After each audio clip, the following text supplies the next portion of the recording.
Happy Anywhere. That describes Blake Shelton and the girl from No Doubt, Gwen Stefani.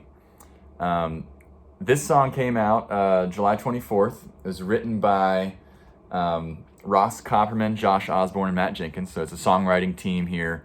So for anyone that thought Blake Shelton wrote this together in quarantine with Gwen Stefani, it didn't happen that way. But the music video is very cute. I don't doubt the sincerity of it for them to sing it together. Check that out. Today we're going to talk about the songwriting behind this instant hit. In the country music genre, songwriting is king. There's very little room for error. And this is one of those songs that you listen to it and you think, I could write a song like that in one sitting. It's not true. It's hard. It's really hard to write a song this simple, this airtight. And today we're going to look at some of the ways that this song shines as a songwriting study here.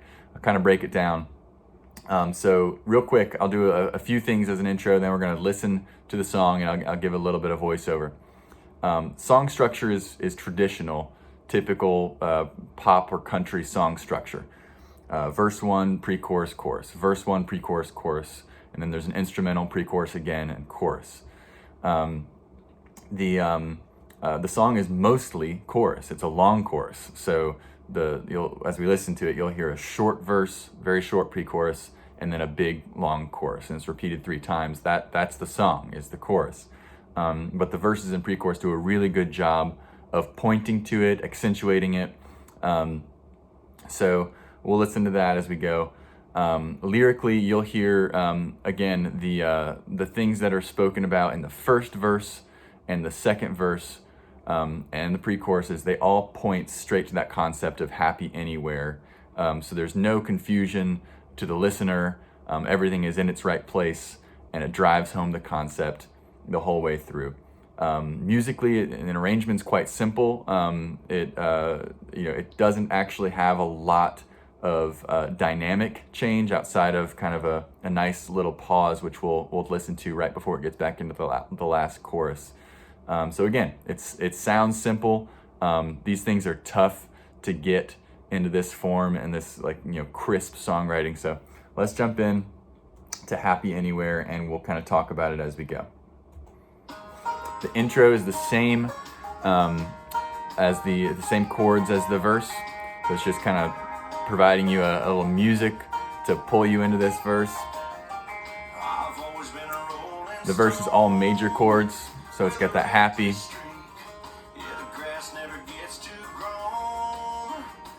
Just 2 lines in the verse, 1 line in the pre-chorus right here. All right, so we're gonna pause right there. You heard the last chord it goes from the 4, in this case is a C sharp major, to the C sharp minor, which is the same chord with just a one note shift down to the minor, which builds this kind of lift or anticipation before landing back on the 1. So there are major chords in the verse, 1, 4, 5. And then the pre-chorus takes you to a minor, major, major, minor, which again gives that dynamic shift so that they can land on the 1 again, and then same kind of happy feel throughout the song. So they had to do something there in that pre-chorus that piques the listener, pulls them in, and that works really effectively. It's 1 line, again, it's so simple. The chords we're going to hear here in the chorus are it's a walk up and then a walk down, and the walk up happens slower than the walk down, and then you'll also notice that the walk down lands right on the same note as the melody that's being sung. So if we look at the chorus and analyze that, it tees up that melody really well so that the I Could Be Happy Anywhere is right on the 1 of those beats, or right on the beat, and that helps you. That's what makes it a hook. So let's listen to that together. That's the walk up to the 2, to the 3, and the walk down. to the 1. Melody's the same. It's like the chorus has a part 1, part 2 are the same there, just kind of, and then repeats with you. So right back into the verse. I mean, it's so seamless, and it's so good and airtight that they're going to do the exact same thing as they just did. Verse, pre-chorus, chorus, without really any change in the melody or the dynamic.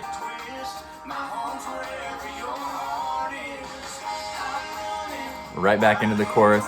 So we're only, at this point, we're only a minute and 20 seconds into the song, and you're already at the second chorus. And again, it's the same thing twice, but it works so well. One thing to notice about the tempo of this song, pause that. One thing to notice about the tempo of this song, it's set just above a resting heart rate. And that's something to listen to when you're analyzing songs. Where is the tempo in relation to heart rate for the listener and the environment that you expect your listeners to be in? So this is like a driving song. If you picture yourself, with your significant other driving across the country at resting heart rate, this song is pegged right just above where your heart rate is. So it kind of brings you up into that head bobbing good mood in a really subtle way. You'll notice a lot of techno or dance music is a faster, because in that environment your heart rate's a little faster. So the way that the tempo affects you biologically, even psychologically, is significant. And this song is set in that sweet spot for just being in a good mood, doing something that's carefree and fun.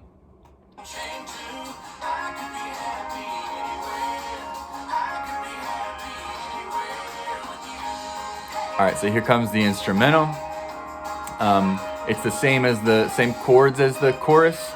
So listen to that guitar part. It's doing a little bit of a call and response, and I think it's meant to mirror kind of the guy-girl dynamic here. And obviously, Happy Anywhere with you, it's two people. You've got Gwen singing harmonies, and then the guitars almost allude to that same concept. So subconsciously, as a listener, you're hearing the me and the you in that little instrumental. Again, it's short, it's subtle, but it works really well. That's the lower part.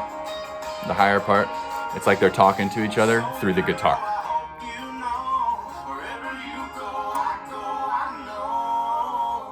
So this is the most interesting part of the song to me, and it's the hardest thing to do sometimes, to get from the chorus back to the chorus in a way that the listener isn't quite expecting.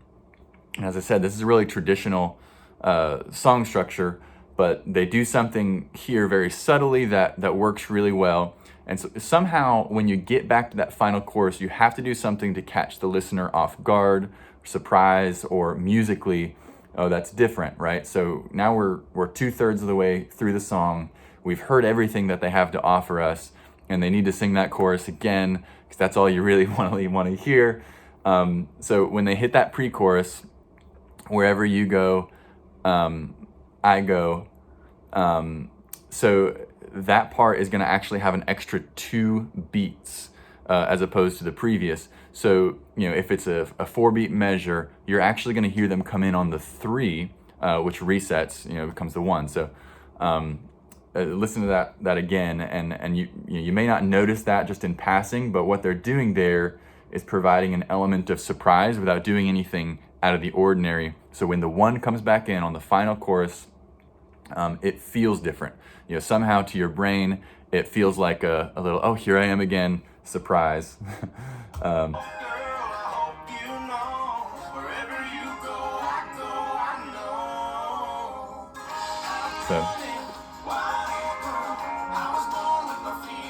And then the last chorus is, again, it's arrangement-wise, it's the same as the previous 3 choruses. It may be a little bit bigger just in the backtracking, but there's nothing new introduced here. It's just what you want to hear, and they're not going to mess it up for you. and the outro with the back to the intro, those 3 chords, 1, 4, 5, and that's it. Again, so simple, and a few subtle things in there that as songwriters they were able to do to make this song work. And you know, everything kind of points to the happy anywhere with you concept really effectively. It's airtight, so nice song, and it comes out at a good time with the COVID hunkering down. I want to get in my car and drive with my wife wherever, just because this song kind of gives you that feel. Like, yeah, it's good. So hope you enjoyed this. Hope you learned something. It was fun for me to break it down.